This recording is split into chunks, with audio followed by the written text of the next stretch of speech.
So, Destiny, this is going to be a 2v1. I prefer to characterize my position as pro-abortion, not pro-choice. Okay. Very honest. Okay. Very honest. Thank you. That's a great clarification. Thank you. Got it.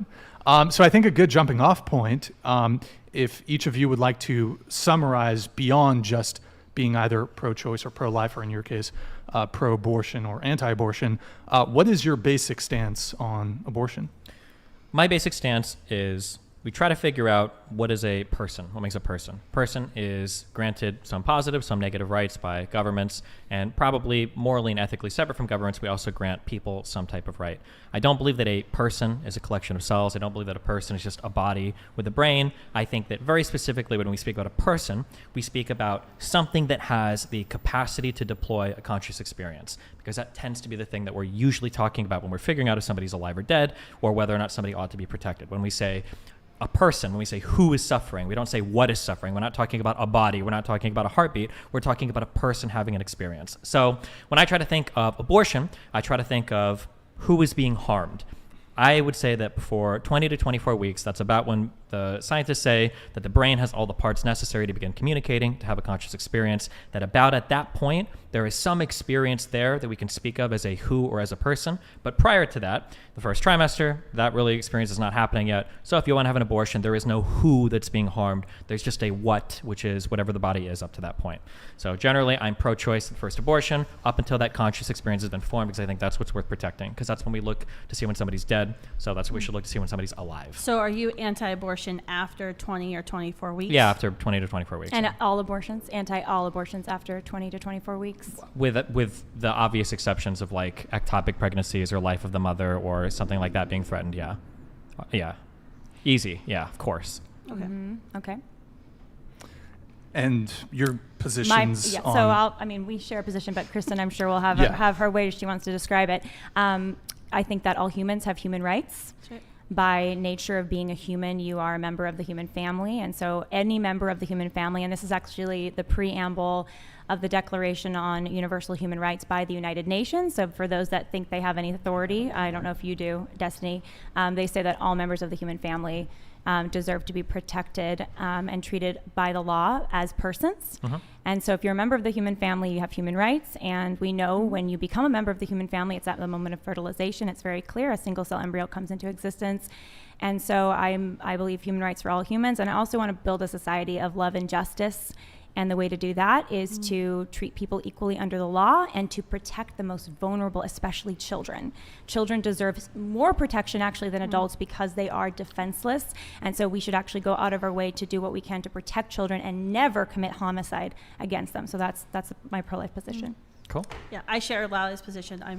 I'm against the strong being able to choose whether or not the weak or the vulnerable get to live or die based on someone else's perception of them or their convenience factor to another person. I think that's a very slippery slope, and I actually think the position you represented is a very dangerous one, because what you're saying is you have to be not only a member of our species in order to be a person with rights, the very basic right to life, but you have to be a person plus. And it's a very exclusionatory class of what you're doing. You're excluding a whole group of human beings. So I guess my question is, are there other human beings you would exclude that you don't view Destiny as persons? Not for this debate. No, I'm just kidding. Here's a question, actually. Let me respond to your question with a question. You guys say that humans are protected. Do you agree with that humans ought to be protected, or humans are given? More specifically, humans have human rights. So protection can mean different things. But humans have human rights. The fundamental human right is the right to not be killed. Okay. It's the right to be protected against the right to life. And so that's why I don't have the right to commit homicide against you, Destiny, or against you, Kristen, or against you, Brian, and certainly not against a preborn developing child. Okay. And but I have a question for you too, but I know we all have questions for each other, but I'll let you. Sure, because I'm going to keep going on this. Yeah. I don't believe that you believe in that statement. That humans have a right to life. So my next question would be, I show you a human who's been dead for 10 days.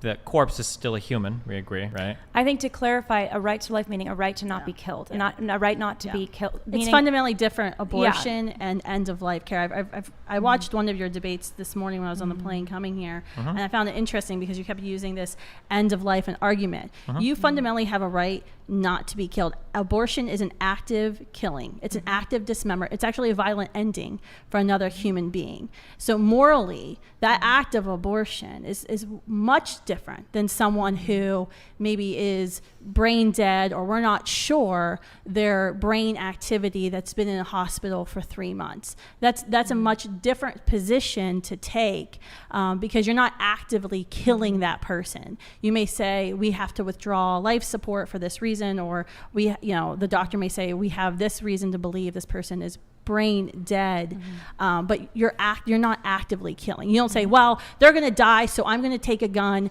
and put it through the person's head. We would not say that. We would say we might withdraw life support and see if the person can sustain life on his or her own, but we're not going to actively dismember them in the process or violently kill them in the process. But that's exactly what abortion is. It's not just easily withdrawing life support. It's actively going into a womb where there's a developing human being that biologist tells us is a unique, whole, living human being that's never existed before and will never exist again, and it's actively killing them. Okay,